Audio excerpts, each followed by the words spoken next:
Hey guys, I'm Fidel1258 here. Today I want to talk to you about being bullish in the bear market and cautious in the bull. And I think this is something I've said repeatedly on a variety of different avenues, chatting with Aftersound in his live event, talking with Gank and Keys in their live event, covering it on my own channel with my live events, which are private for members only. And if you want to be present at those, you can check out the YouTube membership page. And if you support the channel, then you will be invited to those weekly lives. But I've said this in a variety of ways over a long period of time, really, that I am so excited about the future of Splinterlands, the bullishness, and I actually think this could retire me, and I truly believe it has financially changed my life, then it might change yours. Those are things I've said before, and I believe them.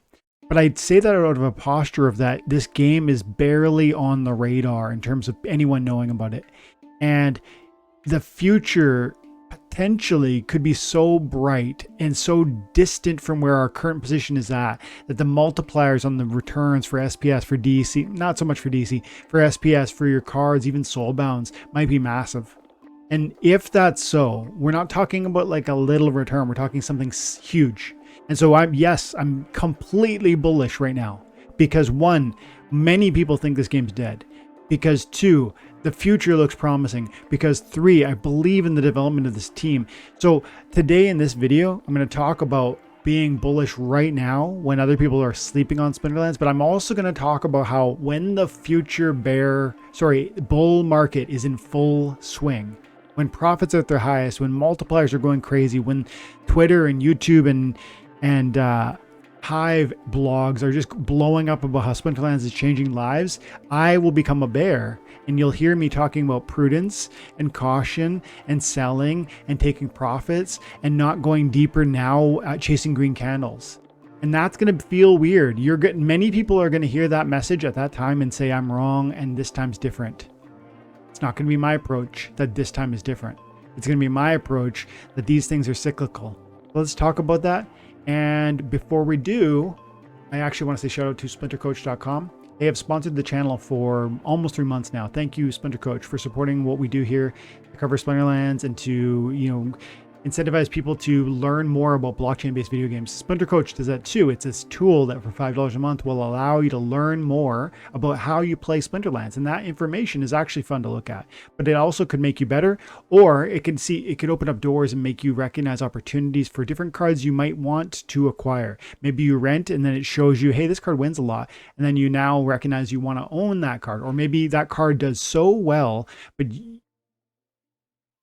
but you now recognize you should have that gold foil version because, hey, I play it all the time and it wins often. So therefore the multiplier from the 10% gold foil bonus would be great. So splintercoach.com is a great website and resource and I'm enjoying it. And I think you would too. Check it out, splintercoach.com. So again, I've said this in a variety of videos and I don't want to entirely rehash why I'm bullish about Splinterlands. I think if you watch my channel, you know why I'm bullish.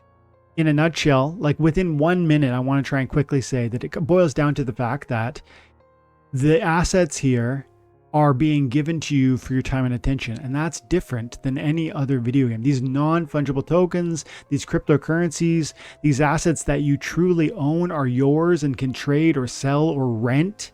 And renting is interesting because it's so different also. It's a new revenue stream for you as an owner, and you can earn these assets with nothing but time and attention.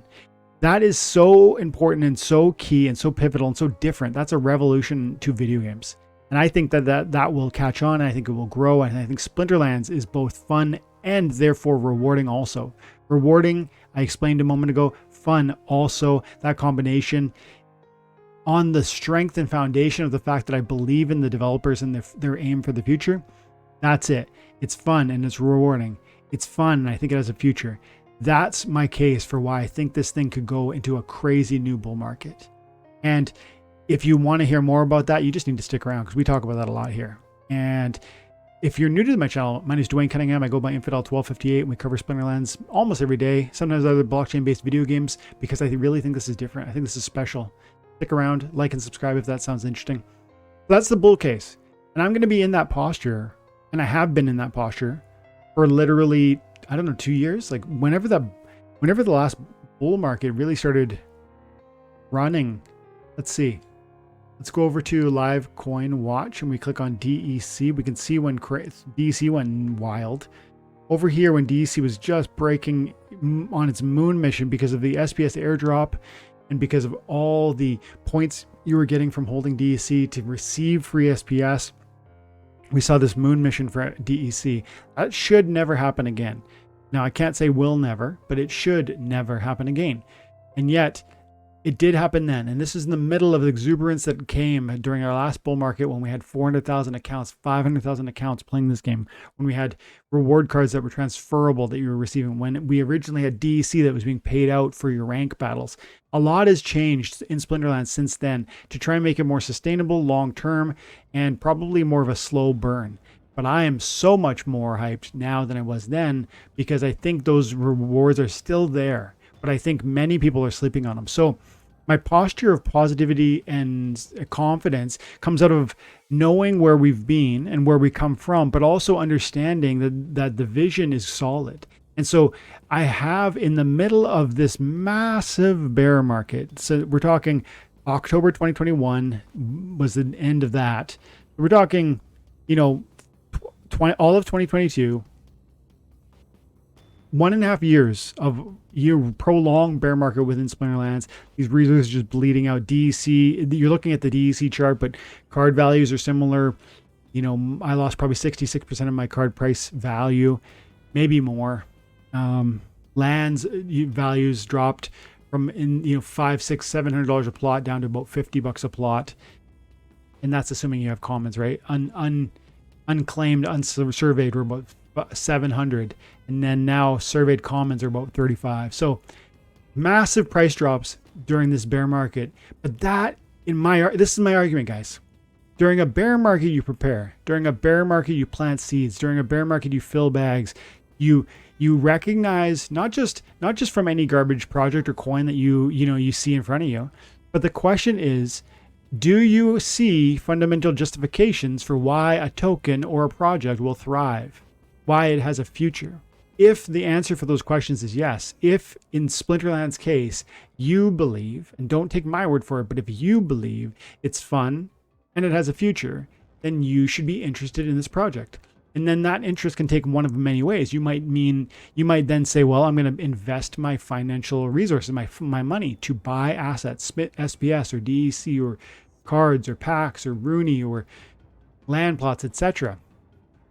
Or you might spend your time, which is so important in this game, because the more time you put into it, the more soulbound cards, the more SPS you'll earn from daily rank battles, the more you might be able to manage the markets and maybe find flipping opportunities to multiply your DEC bag, etc. There's just a plethora of ways to earn value from effort and time, but then there's also the investment side. So you bring money or you bring your effort, or both.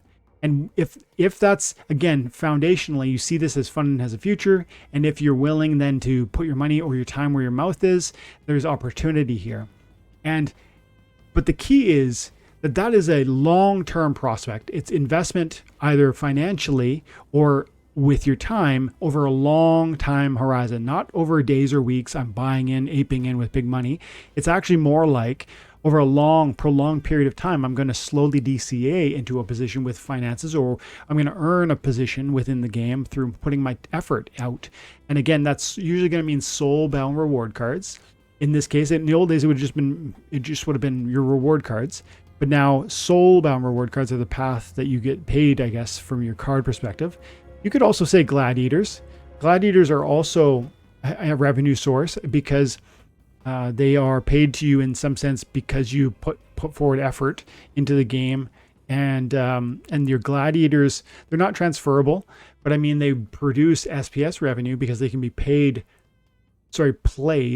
in the game with new soulbound summoners. So these cards that you're looking at, whether it's gladiators or soulbound reward cards, they generate revenue. And one day they will be either farming land for you, which is another revenue source, or they might literally be transferable, sellable by you.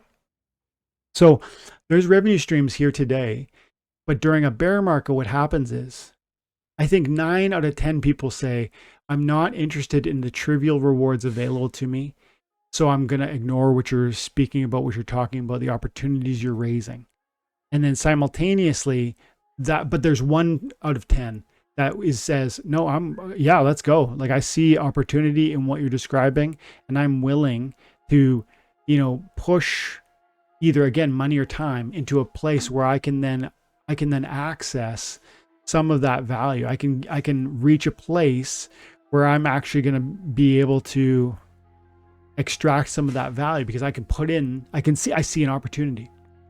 And then conversely, that's during a bear market. There's always 9 out of 10 that say, no way, I'm not touching it, because the rewards seem trivial. But during a bull market, when green candles are going crazy, and it happened during DEC when this price went from 500 Splintoshis, or what is that? I don't know, it's half a penny for one DEC, up to 1.6 cents per DEC, which is crazy, because it's supposed to be 1,000 equals a dollar. So this thing was way above its intended peg, its intended algorithmic peg.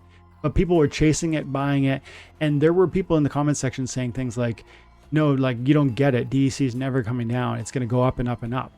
And this is toward the end of the SPS airdrop, which was one of the main arguments for justifications for why DC broke its peg in the first place.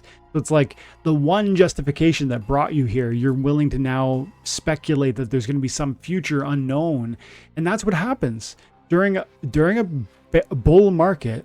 When things are so crazy already, you'll hear voices say it's going to keep getting crazier. The prices are going to go wild. It's just getting started. This time is different. It'll never come down.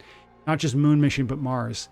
And that is the voice in the moment that you need to be looking for now, like preparing your mind and heart for now, because it's actually the other way around. You want to be that 1 out of 10 that's during a bear market preparing, acquiring, spending time and attention to go deeper. And then during a bull market, you want to be that 1 in 10 again, because it's not going to be most people cautiously, prudently taking profits and proceeding, slow and steady. During a bull market, everybody's aping in. People are chasing green candles. Everyone's a millionaire. No trade goes wrong. I've seen this too many times. And so I really hope you read this and you receive this, and this transforms a bit of where your head's at already, because this is something you need to prepare for emotionally. Actually, as we go through what I think is the beginning of the bull market already, I've seen my card values go up from 38,000 to 47,000. And I track this stuff on Twitter. If you want, you can go find me on Time and Attention on Twitter, and you'll see that I recently posted all of my card price valuations. There it is, as of July 28th. And the month before that, June 26th, I was 40,700. A month later, I'm 47,000. And today I'm even higher. And so I think the bull market's already starting. I think Land 1.5 is the beginning of something big. I think SPS will grow in price. It already has. I think DEC will return to peg. I think amazing things are about to happen and already are happening. Now, does that mean tomorrow? I don't think so. Does it mean in 6 weeks? Does it mean in 6 months? I don't know. Does it mean in a year? I don't know. But I'm preparing now with my time and effort, to some extent with some money, but really at this moment, it's just time and effort now. I've already put my money on the table. Now I'm following up with effort and with intentionality. And that's something you can do today too. If you think this is fun and has a future, if you think it's rewarding, if you think these rewards, though trivial today, are meaningful for tomorrow. And now is the time, not when you start seeing crazy green candles, when you start seeing multipliers on the card valuations, when you start seeing multipliers on SPS price or the APRs within the liquidity pools. When things start going bananas, they're all interconnected, and you'll see DEC return to peg, SPS spiking, card prices going wild, rental card costs going crazy, payouts from the rank battle spiking, and crazy outside pressure, because they're going to start seeing not just 10 cents per win per battle, per 10 battles a day, $1 a day, who cares? They're going to start seeing $30 a day, because SPS is at a price point that's driving up insane returns on your rank battle experience. And tournaments are super wild and exciting, and everyone's getting invested and participating. But what's that do for cards? Because now the game's right, it's so interconnected. And so what I'm saying to you is, and I'm hoping you're hearing, is that we prepare during bear markets to reap during bull markets. And don't chase green candles. Fight the resistance, like that urges even now to start doubling down on what you've done here. We're throwing more money at it because prices have already begun ticking up. I'm not saying don't buy anything anymore. What I'm saying is be cautious as things start growing. Anytime candles have been green for a month, stop and say, why am I buying? Is this FOMO already setting in? And then step cautiously, because we will get to a place where things will be so exuberant and everyone around you, 9 out of 10 people around you, say it's only getting started. The question is, are you prepared to mentally fight that fight where you say you're willing to say, no, I knew this was happening.